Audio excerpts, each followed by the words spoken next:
Maya Reynolds sat in seat 17A looking like any other 14-year-old girl on a plane. She wore faded blue jeans and an old navy sweatshirt that was too big for her small frame. Her long brown hair was pulled back in a simple ponytail, and she had a book about famous pilots open on her lap. White earbuds connected to her phone played soft music as she tried to distract herself from the reason for this trip. The flight attendant smiled at her warmly and offered extra snacks and juice, treating her like any kid who needed looking after. Other passengers barely noticed her, just another teenager traveling alone, probably visiting family for the summer or going to camp. A businessman in the seat across from her was busy typing on his laptop, and an elderly woman behind her was knitting quietly. Everything seemed normal and peaceful, but Maya carried a secret that no one on the plane knew about. Hidden under her loose sweatshirt was a small military dog tag on a thin silver chain around her neck. The metal was worn smooth from years of handling, and the letters were slightly faded but still readable. It didn't belong to her.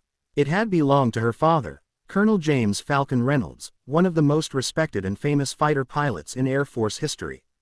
Colonel Reynolds had earned his call sign Falcon during his first combat tour when he was just 26 years old. The name came from his incredible eyesight and his ability to spot enemy aircraft from impossible distances, swooping down on targets with the speed and precision of a hunting bird. Over 3 tours in different combat zones, he had shot down 12 enemy aircraft, saved countless American lives, and led dangerous rescue missions that other pilots still talked about with deep respect and amazement. His name was legendary among fighter pilots everywhere, spoken with the kind of reverence usually reserved for war heroes from history books. But Maya's father had died in a training accident 2 years ago during what should have been a routine practice flight. The loss had shattered their small family. Now Maya was flying alone to Norfolk, Virginia to visit her paternal grandmother and attend a special memorial service at the naval base where her father had been stationed early in his career. Maya's mother, Sarah, had wanted to come on this trip, but she was still struggling with her grief and couldn't handle being around her late husband's military friends. So Maya had volunteered to go alone, even though she was nervous about flying by herself. She wanted to represent her father at the ceremony and hear the stories that his old squadron mates would tell. The flight had been quiet and uneventful for the first 2 hours. Maya had tried to read her book, but her mind kept wandering to memories of her father. She remembered how he would take her to air shows on weekends, explaining the different types of aircraft and telling her stories about his flying adventures. He had always made flying sound like the most magical thing in the world. Then the captain's calm voice came over the intercom, breaking through her thoughts.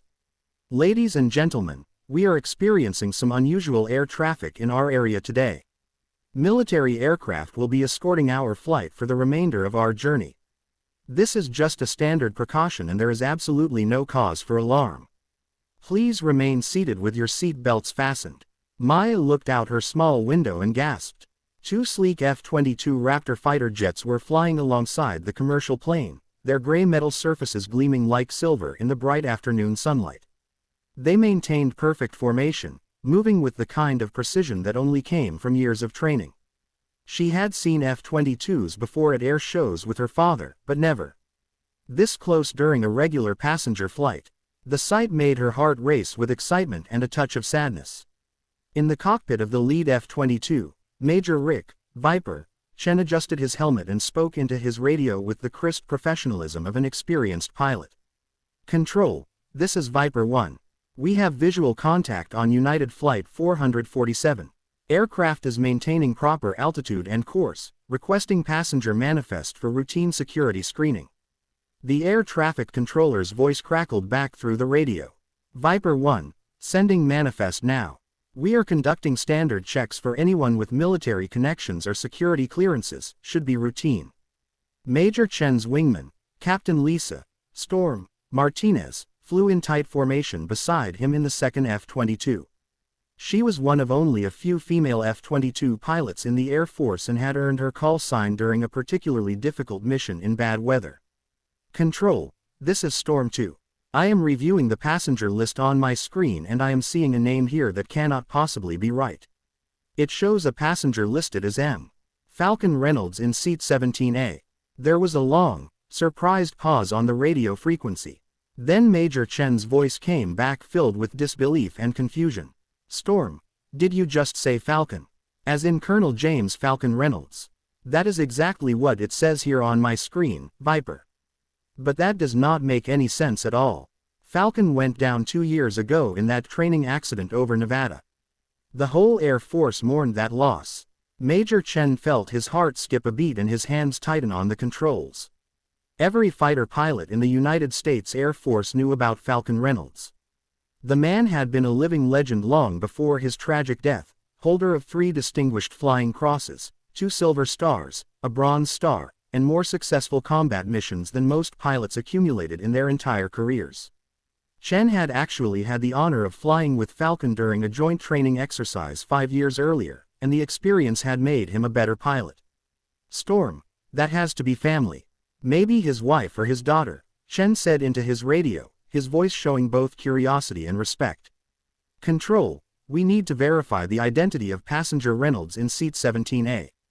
This could be important. Back on the commercial flight, Maya began to notice increased activity from the flight crew. The captain had been talking quietly into his headset for several minutes, and flight attendants were checking passenger lists more carefully than usual. She didn't think much of it at first, assuming it was just part of the military escort procedure, until Jessica, the friendly flight attendant who had been taking care of her, approached her seat with a slightly nervous expression. "Excuse me, sweetie," Jessica said gently, crouching down to Maya's eye level. "The captain needs to verify some passenger information for the military escort. It is just routine, but can you tell me your full name, including any middle names?" Maya looked up from her book with innocent brown eyes that reminded Jessica of her own daughter. "Maya Falcon Reynolds," she answered in a clear, simple voice. Jessica's eyes widened with surprise and recognition. She had heard the name Falcon mentioned several times in the hushed radio conversations between the cockpit and ground control. As a former Air Force Reserve member herself, she knew that military call signs weren't just nicknames that pilots chose for fun. They were earned through exceptional skill, courage, and the respect of fellow aviators. "And honey, is Falcon your middle name, or does it mean something special?" Jessica asked carefully. Maya touched the dog tag under her sweatshirt unconsciously. "It was my father's call sign when he was a fighter pilot," she said quietly, her voice carrying a mixture of pride and sadness. "He was Colonel James Reynolds, but everyone in the Air Force called him Falcon." Jessica felt a chill run down her spine and goosebumps appear on her arms. She excused herself politely and immediately walked quickly to the front of the plane, her mind racing with the implications of what she had just learned. In the cockpit, Captain Robert Hayes listened carefully as Jessica explained what Maya had told her. His co-pilot, First Officer Jennifer Park, stopped what she was doing to listen as well. Both pilots understood the significance of military call signs and the respect they commanded. "Control, this is United 447, Captain Hayes spoke into his radio with newfound solemnity. "We can confirm that passenger M. Reynolds in seat 17A is Maya Reynolds, daughter of the late Colonel James Falcon Reynolds, United States Air Force." The radio frequency fell silent for several seconds. Then Major Chen's voice came back filled with emotion and respect. "United 447, please stand by while we verify this information and coordinate with Air Force Command." Minutes later, the captain's voice came over the intercom again, but this time it carried a completely different tone, more formal, respectful, and reverent.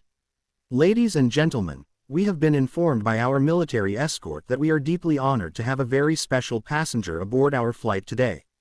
Miss Maya Reynolds, seated in 17A, is the daughter of the late Colonel James Falcon Reynolds, one of the most decorated and respected fighter pilots in United States Air Force history." The entire cabin fell completely silent. Conversation stopped mid-sentence. Laptops closed, books were set aside, and every passenger turned to look toward the quiet girl in seat 17A, suddenly realizing that the ordinary-looking teenager they had barely noticed was carrying the legacy of a genuine American war hero. Maya felt her cheeks turn red with embarrassment as dozens of eyes focused on her. She had never liked being the center of attention, and she certainly hadn't expected anything like this to happen during her flight. Outside the plane, Major Chen's voice came over the secure military radio frequency with formal precision. "Air Force Control, this is Viper 1, requesting immediate permission to render full aerial honors for the family of Colonel James Falcon Reynolds. We have his daughter aboard the civilian aircraft we are escorting. Viper 1, permission absolutely granted, came the immediate response from command. All military aircraft in the area are cleared for ceremonial formation flying. Show that young lady the respect her father earned and deserved. What happened next brought tears to Maya's eyes and would stay with her for the rest of her life. The two F-22 Raptors moved into a special formation that Maya recognized from air shows. It was called the Missing Man Formation. The three aircraft, including the commercial plane, flew in perfect alignment. Then one of the fighters pulled up sharply in a steep climb toward the clouds, leaving an empty space in the formation. This maneuver was a solemn military tradition used to honor fallen pilots, symbolizing the empty space left behind by those who had made the ultimate sacrifice. But the tribute was far from over. As Maya watched through her small window with wonder and growing emotion, two more F-22 Raptors appeared from a different direction, their engines creating thin contrails against the blue sky. Then two more fighters joined them. Within 10 minutes, 6 of America's most advanced and expensive fighter jets were flying in perfect ceremonial formation around the commercial airliner, all to honor the memory of her father. The other passengers pressed against their windows in amazement. Many had never seen military aircraft up close, and the sight of 6 F-22s in formation was both breathtaking and deeply moving. Flight attendants stood in the aisles, some wiping tears from their eyes as they understood the significance of what they were witnessing. Major Chen's voice came over the radio one more time, but this time it was broadcast directly to the entire commercial flight through the plane's intercom system so every passenger could hear his words. Miss Reynolds, his voice was clear and strong, filled with emotion and respect. This is Major Rick Chen, United States Air Force, flying Viper 1. I had the great honor of flying combat missions with your father during Operation Enduring Freedom in Afghanistan. Colonel Falcon Reynolds saved my life and the lives of my entire squadron on more than one occasion. His courage, skill, and leadership were legendary among everyone who knew him. Captain Martinez's voice joined in over the radio. Miss Reynolds, this is Captain Lisa Martinez in Storm 2. I never had the privilege of flying with your father personally, but his reputation and his training methods influenced every female pilot in the Air Force, including me. He believed that the sky belonged to anyone brave enough and skilled enough to claim it, regardless of gender or background. Your father's legacy lives on in every mission we fly, every pilot we train, and every life we protect. Maya pressed her small hand against the cool window as tears rolled down her cheeks. The powerful fighter jets maintained their respectful formation with military precision, their presence transforming what had been an ordinary commercial flight into something extraordinary and sacred. A third voice joined the radio conversation, this one from Major David Hawk Johnson, flying one of the additional F-22s that had joined the formation. Miss Reynolds, your father taught me during flight school that being a fighter pilot meant more than just flying fast jets. He said we were guardians of freedom, protectors of the innocent, and keepers of the peace. Every time I climb into my cockpit, I remember his words and try to live up to the standard he set. An elderly man in seat 12C, wearing a faded military cap that identified him as a Vietnam veteran, stood up slowly with the help of his cane and began clapping with weathered hands. He had tears in his eyes as he looked toward Maya with deep respect and understanding. Soon the entire plane erupted in sustained applause, not just for the incredible aerial display outside their windows, but for Maya and the sacrifice her family had made for their country. The applause continued for several minutes, accompanied by nods of respect and words of gratitude from passengers who wanted Maya to know how much her father's service meant to them. A young mother with 2 small children leaned over from across the aisle. "Thank you," she said simply to Maya. "Thank you and your family for keeping us safe." The flight attendant Jessica returned to Maya's seat, but this time her approach was completely different. She no longer spoke to her like a child who needed protection and supervision. Instead, she spoke to her with the deep respect deserved by the daughter of a genuine American hero. "Your father must have been an incredible man," Jessica said softly, kneeling beside Maya's seat. "I served in the Air Force Reserves for 8 years, and even there, we all knew about Colonel Falcon Reynolds. His name was spoken with a kind of respect reserved for the very best among us." Maya nodded, touching the worn dog tag under her sweatshirt with fingers that trembled slightly. "He always told me that flying wasn't just about being up in the sky or going fast. He said it was about the people you protect on the ground and the wingmen you promise to bring home safely. He said a pilot's real job was to make sure that families could sleep peacefully at night." As the formation of F-22s continued their escort, Maya allowed her mind to drift back to countless memories of her father. She remembered Saturday mornings when he would take her to the base to watch training flights. She could still hear his patient voice explaining how different aircraft worked, why pilots needed so much training, and what it felt like to break the sound barrier. "The most important thing about being a pilot," he had told her once while they watched F-16s practice takeoffs, "is remembering that you are part of something much bigger than yourself. You are part of a brotherhood that extends beyond individual squadrons, beyond individual bases, and even beyond individual wars. When you wear those wings, you carry the responsibility for everyone who came before you and everyone who will come after you." Maya had always been proud of her father, but she was beginning to understand for the first time just how much his service had meant to the broader military community. The respect being shown by these pilots wasn't just politeness or sympathy. It was genuine reverence for a man who had embodied the very best traditions of military aviation. The formation flight continued for another 45 minutes as the commercial plane approached the Norfolk area. The F-22 pilots maintained perfect position despite the fuel cost and the complexity of flying in formation with a much slower civilian aircraft. This was clearly more than just a routine escort. It was a heartfelt tribute from the entire fighter pilot community. Before the F-22s had to return to their various bases for refueling, they performed one final breathtaking maneuver. The 6 fighters climbed steeply into the clear afternoon sky, their engines leaving thick white contrails against the deep blue background. As Maya and the other passengers watched in amazement, the contrails formed letters in the sky, spelled out in massive script that could be seen for miles. The aerial calligraphy hung in the sky for several minutes before the wind began to disperse it, but the image was burned into Maya's memory forever. She took several photos with her phone, knowing that she would want to show them to her mother and grandmother. When United Flight 447 finally touched down at Norfolk International Airport, Maya was surprised and overwhelmed to find a small but distinguished group of Air Force officers waiting at the gate. They weren't there on any kind of official business. They were there because word had spread quickly through the close-knit military aviation community that Falcon Reynolds' daughter was coming to Norfolk. Colonel Sarah Mitchell, the current base commander at Naval Air Station Oceana, approached Maya with a crisp military salute as she walked up the jetway. Colonel Mitchell was an impressive figure, tall, confident, and wearing a uniform decorated with numerous ribbons and badges that told the story of a distinguished career. "Miss Reynolds," Colonel Mitchell said with formal respect, "on behalf of the United States Air Force, the United States Navy, and every pilot who serves in defense of our nation today, we want you to know that your father's legacy continues to inspire and guide us every single day we take to the skies. He was quite simply one of the finest aviators and officers this country has ever produced." Maya felt overwhelmed by the formal attention but managed to respond politely. "Thank you, ma'am. My father always said that he was proud to serve with people like you." As Maya walked through the airport terminal, accompanied by her new military escorts, she realized that being in seat 17A that day had fundamentally changed something important about her life. She wasn't just a teenager traveling alone anymore, trying to cope with the loss of her father.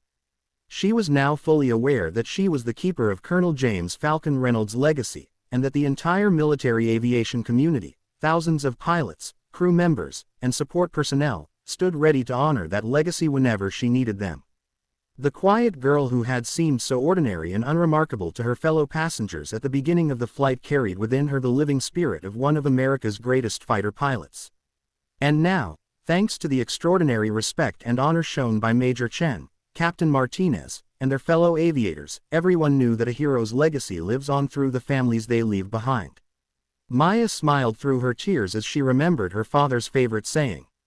"A true pilot never flies alone. They carry the hopes, dreams, and protection of everyone who depends on them, and they are always supported by the wings of everyone who flies beside them." Today, she had learned an important lesson that would stay with her forever. Even though her beloved father was gone, she would never truly be alone. The entire brotherhood and sisterhood of military aviation would always be her wingmen, ready to support her and honor her father's memory. The story of Maya Reynolds, the remarkable girl in Seat 17A, spread throughout the Air Force community within days, shared in squadron-ready rooms, officer clubs, and flight training schools across the country. It became a reminder that heroism isn't just about individual achievement or personal glory. It is about the lasting impact that one dedicated person can have on everyone who follows in their contrails. And sometimes that profound impact shows up in the most unexpected places, even 35,000 feet above the ground during what starts as a routine commercial flight. Years later, Maya would indeed become a pilot herself, inspired by that unforgettable day when the sky filled with America's finest fighters, all flying in formation to honor her father's memory. But she would never forget the moment when she truly understood what it meant to carry the name Falcon. It meant carrying the respect, admiration, and eternal brotherhood of every military aviator who understood the true meaning of service, sacrifice, and honor. The legacy of Colonel James Falcon Reynolds lived on not just in military records or medal citations, but in the heart of a young girl who learned that day that heroes never truly die. They just fly on ahead, waiting for the rest of us to catch up.